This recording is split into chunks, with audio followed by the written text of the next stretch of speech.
میں doctor Jamal Rizvi, associate professor department of Urdu, Khwaja Moinuddin Chishti language university Lucknow. ناظرین، آج کے اس ویڈیو لیکچر میں ہم وجہی کے جو ادبی خدمات ہے اسی کو مسلسل کرتے ہوئے بات کریں گے اس کی دو اہم تصانیف کے متعلق، جن میں ایک کا تعلق شعری صنف سے ہے اور دوسری اس کی تصنیف نثر میں شمار کی جاتی ہے۔ اس سے قبل والے لیکچر میں ہم نے کچھ تعارفی کلمات آپ کے گوش گزار کیے تھے وجہی کی شخصیت اور اس کی ادبی خدمات کے متعلق۔ اس میں ایک بات یہ بھی آئی تھی کہ وجہی نے خاصی عمر پائی اور اس نے گولکنڈہ کے 4 حکمرانوں کا دور دیکھا تھا، جس میں اس کی شہرت اور ناموری قلی قطب شاہ کے دور میں بالکل اپنے نقطۂ عروج پہ تھی، لیکن اس کے بعد محمد قطب شاہ کے زمانے میں وہ چونکہ غواصی کا ہم عصر شاعر تھا اور غواصی سے اس کی شاعرانہ چشمکیں تھیں، تو غواصی نے بعض اسباب کی بنا پر محمد قطب شاہ کے دور میں شاہی تقرب حاصل کر لیا تھا۔ اس لیے وجہی گمنامی کے دور میں چلا گیا تھا، لیکن پھر اس نے عبداللہ قطب شاہ کے دور میں شہرت اور ناموری حاصل کی، اور اس کی شہرت اور ناموری کا وسیلہ اس کی یادگار زمانہ تصنیف سبرس ہے۔ اس سے قبل اس نے 1609 عیسوی میں قطب مشتری نام کی ایک مثنوی تخلیق کی تھی، اور یہ مثنوی دکن کی مثنویوں میں کئی حیثیت سے امتیازی مقام پر فائز ہے۔ سب سے بنیادی جو اس کی خصوصیت ہے وہ یہ ہے کہ اسے دکن کی پہلی توازاد مثنوی قرار دیا گیا ہے۔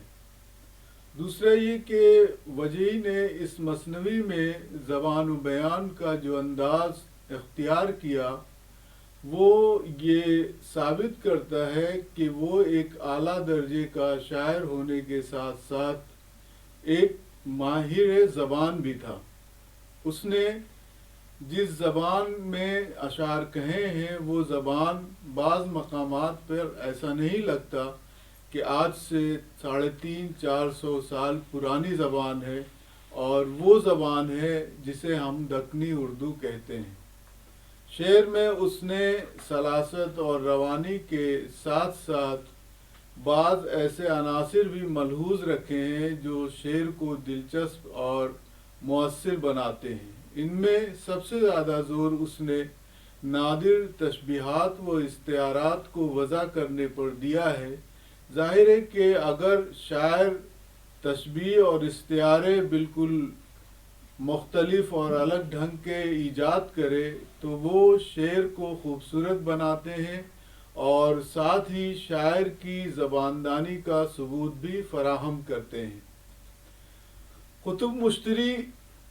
میں اس نے جو قصہ بیان کیا ہے وہ ایک عشقیہ داستان ہے، جس میں اس نے قلی قطب شاہ اور بھاگمتی کی روداد عشق کو جو ہے بیان کیا ہے، لیکن بعض ناقدین کی یہ رائے ہے کہ مثنوی کا پلاٹ بہت کمزور ہے اور اس پلاٹ کی ترتیب پر اس نے بہت زیادہ دھیان نہ دے کر بادشاہ اور شہزادے کی صفت کو بیان کرنے پر اپنا سارا شاعرانہ زور صرف کیا ہے۔ مولوی عبدالحق، جنہوں نے یہ مثنوی دریافت کی تھی اور 1939 میں اسے انجمن ترقی اردو ہند کی جانب سے شائع کیا تھا، انہوں نے بھی یہ لکھا ہے کہ یہ مثنوی بعض مقامات پر قصیدے سا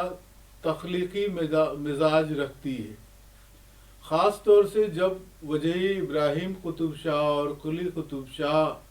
کی صفات بیان کرتا ہے تو وہ زمین و آسمان کے قلابے ایک کر دیتا ہے۔ دوسرا یہ کہ اس مثنوی میں وجہی نے اگر کسی مقام پہ اپنی شاعرانہ صلاحیت کا اظہار کیا ہے تو وہ منظر نگاری اور بعض اوقات جذبات نگاری کی ترجمانی میں نظر آتا ہے۔ منظر نگاری میں اس نے اپنے قوی مشاہدے کا استعمال کرتے ہوئے ایک ایک منظر کو خاصی تفصیل سے بیان کیا ہے، اور کسی خاص منظر کو بیان کرتے وقت اس منظر کے تمام متعلقات کو اس طرح سے بڑھتا ہے کہ وہ منظر بالکل آنکھوں کے سامنے پھر جاتا ہے۔ دوسرا یہ کہ جذبات نگاری کے حوالے سے اس نے جہاں بھی ہجر و فراق کے جذبات کی عکاسی کی ہے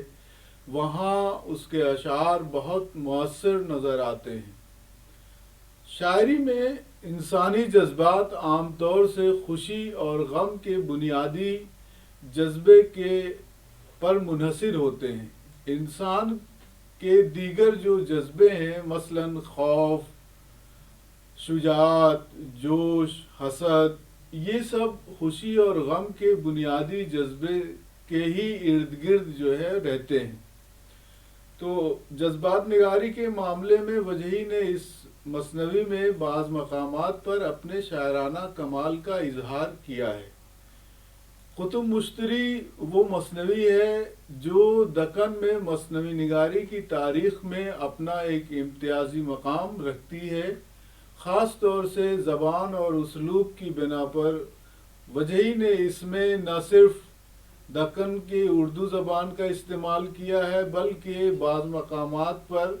ان علاقائی زبانوں سے بھی استفادہ کیا ہے جو اس زمانے میں مقبول عام تھیں، اور کہیں کہیں عربی اور فارسی سے بھی اس نے فائدہ اٹھایا ہے۔ اس مثنوی میں اس نے قصے کے درمیان میں غزلیں بھی لکھی ہیں اور رباعیاں بھی لکھی ہیں۔ ان میں سے غزلوں میں اس نے قلی قطب شاہ اور بھاگمتی کے جذبات کی عکاسی انہی کی زبان سے بیشتر کروائی ہے، اور ان غزلوں کے توسط سے ہم اس دور کی دکنی تہذیب و معاشرت کے بھی بعض نقوش ملاحظہ کر سکتے ہیں۔ وجہی کی جو دوسری تصنیف ہے اور جو اس نے تقریباً قطب مشتری کے تصنیف کے 29 برسوں بعد تخلیق کی وہ ہے سبرس۔ یہ ایک تمثیلی داستان ہے جس میں اس نے تمثیل کے پیرائے میں حسن و عشق کے معرکے کو بہت دلچسپ اور مؤثر انداز میں بیان کیا ہے۔ بعض ناقدین کا یہ ماننا ہے کہ وجہی نے یہ مثنوی قلی قطب شاہ کے پوتے عبداللہ قطب شاہ کی فرمائش پر یہ داستان لکھی تھی اور 1635 عیسوی میں اس داستان کو پایۂ تکمیل تک پہنچایا۔ ظاہر ہے کہ قطب مشتری کی تخلیق کے 29 برس بعد جب وہ نثر میں یہ تمثیلی داستان لکھ رہا تھا تو اس نے اپنی زندگی کا ایک خاصا وقفہ گزار لیا تھا، اور اس وقفے میں اس نے دنیا داری کے کئی تجربات حاصل کر لیے تھے۔ ان تجربات کو اس نے بڑی خوبصورتی سے اس داستان میں انتہائی مؤثر اور دلچسپ اسلوب میں پیش کیا ہے۔ یہ داستان جو حسن و عشق کے بنیادی موضوع پر مبنی ہے، نہ صرف یہ کہ انسان کے مختلف جذبات کی مؤثر ترجمانی کرتی ہے بلکہ اس داستان کے حوالے سے اس نے معرفت کی باتیں بھی بہت دلچسپ انداز میں کی ہیں۔ جس دور میں وجہی یہ داستان تصنیف کر رہا تھا وہ دور دکن کے ادب کا ایسا زمانہ ہے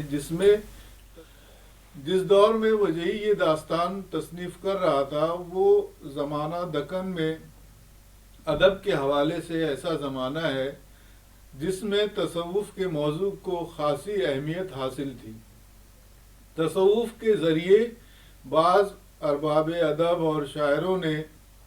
نہ صرف یہ کہ اپنی تخلیقی صلاحیتوں کا مظاہرہ کیا بلکہ قوم اور معاشرے کی اصلاح کے لیے بھی اہم خدمات انجام دیں، اور قوم اور معاشرے کو یہ بتایا کہ اگر انسان معرفت کی منزل کو حاصل کر لے تو وہ کس طرح سے اپنی دنیا اور عقبہ کو بہتر بنا سکتا ہے۔ اس داستان میں وجہی نے اگرچہ مسجع اور مقفع اسلوب اختیار کیا ہے، لیکن اس نے جملوں کی ساخت اس طرح سے ترتیب دی ہے کہ کہیں بھی زبان میں کوئی گنجلک پن یا بوجھل پن یا ثقیل الفاظ بڑی مشکل سے جو ہے ہمیں نظر آتے ہیں۔ تو اس طرح سے اس نے ایک بہترین اسلوب میں ایک اچھی داستان دلچسپ پیرائے میں بیان کی ہے، جسے ہم اردو میں تمثیلی داستانوں کا نقش اول بھی تسلیم کرتے ہیں۔ اس اعتبار سے اگر ہم دیکھیں تو وجہی بحیثیت شاعر اور بحیثیت نثر نگار نہ صرف دکن کا ایک عظیم شاعر اور نثر نگار ہے، بلکہ وہ اردو کی